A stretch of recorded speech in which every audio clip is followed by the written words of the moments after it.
have found that spending time in silence in nature without anything to do, disallowing myself from doing things, no note taking, no reading, etc., and I have spent a number of extended fasts in nature, just like water only by myself, no talking, no reading, no writing. What's extended?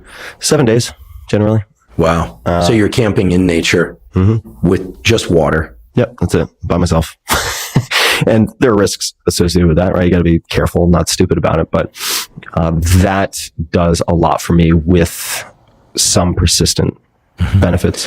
Are there some favorite places that you've gone into nature? It doesn't have to be to fast. Like, for instance, I'm a big fan of some of the national parks up in the Pacific Northwest because it's like being transported to a different planet. Yosemite is obviously amazing, but any favorite spots where people won't go looking for you there? Don't worry. You live in Austin all the time, so that's right. Yeah, so I would say Colorado, Utah, New Mexico. Spending time in mountains, around rivers, lakes, I find very therapeutic and just gorgeous. I do think we suffer from awe deficiency disorder, a bit of ADD when we're trapped in the mundane for too long with too much distraction, with too many to-dos, with too many relationships. And there's no space for awe there. There isn't the room necessary. Awe isn't, from my perspective, generally a quick hit that you get in the 30 seconds between using two apps. There's more breathing room required for a genuine transcendent experience of awe. So I try to, on a yearly basis, as one of my top priorities, block out these weeks of time in nature. Yeah, last year was the first year I did that. I went out to Colorado in August and just took daily hikes. I stayed in a hotel. I'm not as beastie as you doing water fast. I was eating every day, but it was spectacular. One thing I noticed, and I'd like to know your process on, how do you handle going back into life? Great question. Because those days were and are amazing, right? You like detached and, maybe one text message here or there, or in between hikes or something. And then you just really clued in. Even the process of watching a show at night, like one felt so rich and like enough. So I wasn't, as aesthetic as you and like really cleaned all the clutter. But once you return to life, it's almost like being awash in demands. And I can see from a place of more equanimity how one could make better choices. But how do you handle those transitions? The reentry. Yeah. So before getting to the reentry, I think it might make sense for me to talk about what comes before. So let's say it's like pre, during, post. Part of the reason I do these 1 week or longer periods off the grid is because it forces me to put better systems in place. So there's the benefit that you derive from, say, that week. And I have 3 weeks coming up right after this interview where I'm going to be off the grid. To set myself up for 3 weeks off the grid, I have a team, I have the podcast, I have a lot of things that are in motion at any given point in time.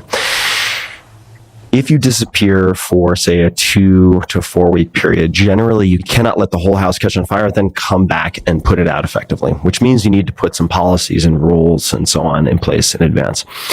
And there's a carryover effect that has a host of benefits and makes things smoother for the reentry. So they're related. Like the more you set up the pre, the easier the post is going to be.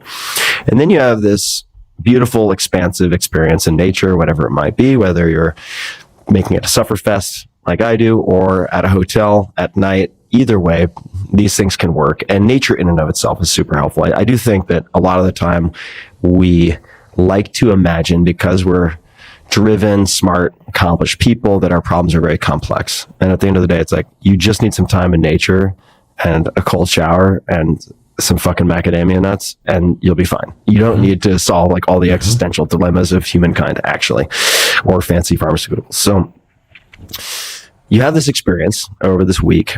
And what I will do then is set at least a, let's call it integration period of 2 to 3 days where I will slowly edge back in to my previous routine. I will not, within 12 hours of getting back to so-called civilization, have a day full of calls or meetings. I will not do that. It's too much of a shock to the system. And I think it robs you of a tail end of benefits. which would also be the case with, say, fast or ketogenic diet or any number of interventions. You can squeeze out a long tail of benefits if you make a handful of changes. For instance, after an extended fast, what if you started with a subcaloric ketogenic diet for a few days? You get to extend some of the benefits as opposed to going straight back to, say, a diet that includes a lot of carbohydrates.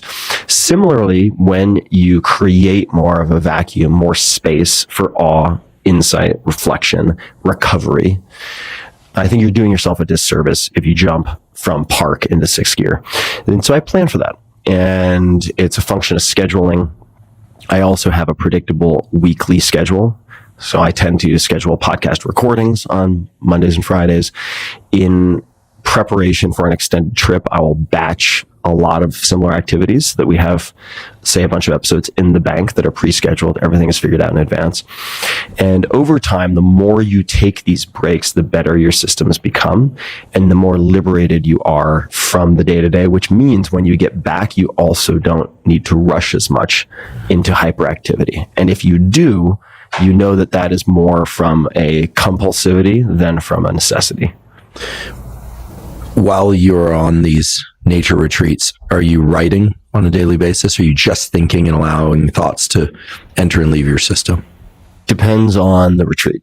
So sometimes I'm writing, but writing, I think, can underscore for me a desire to be compulsively productive. And I think that is inversely correlated to my happiness or sense of well-being a lot of the time.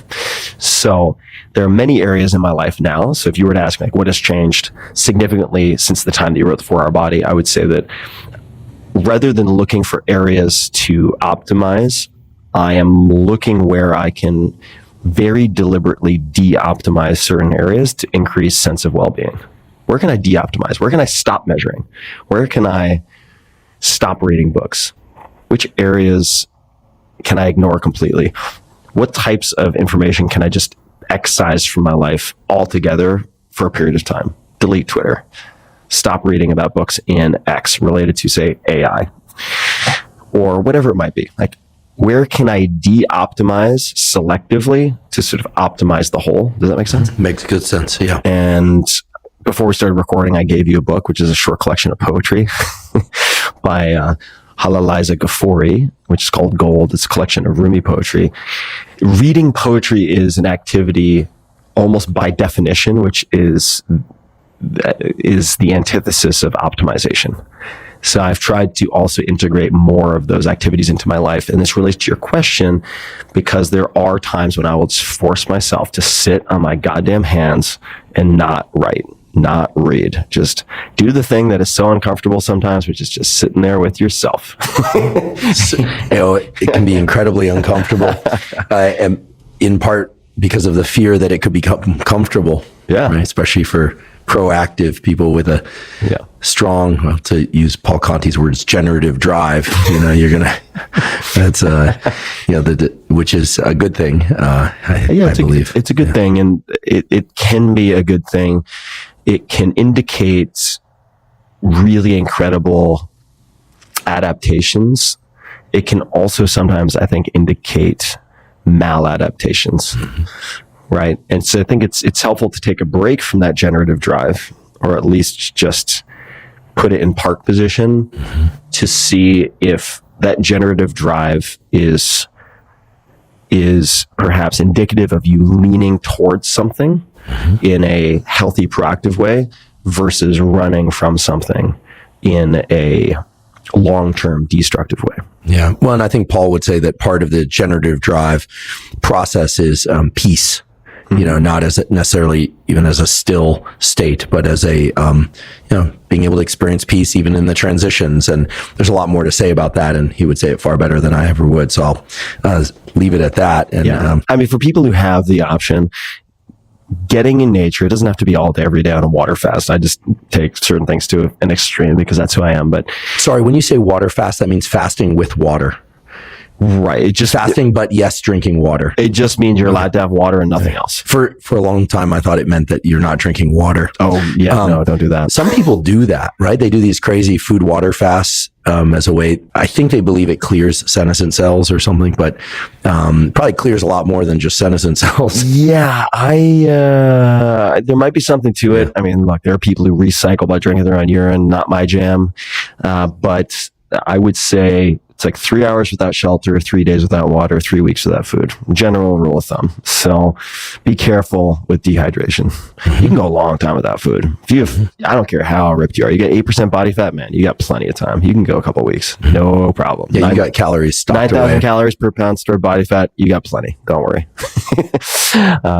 So for people who have the option to be in nature and just exercise several hours a day to exhaustion, see how many of your problems seem to just go away.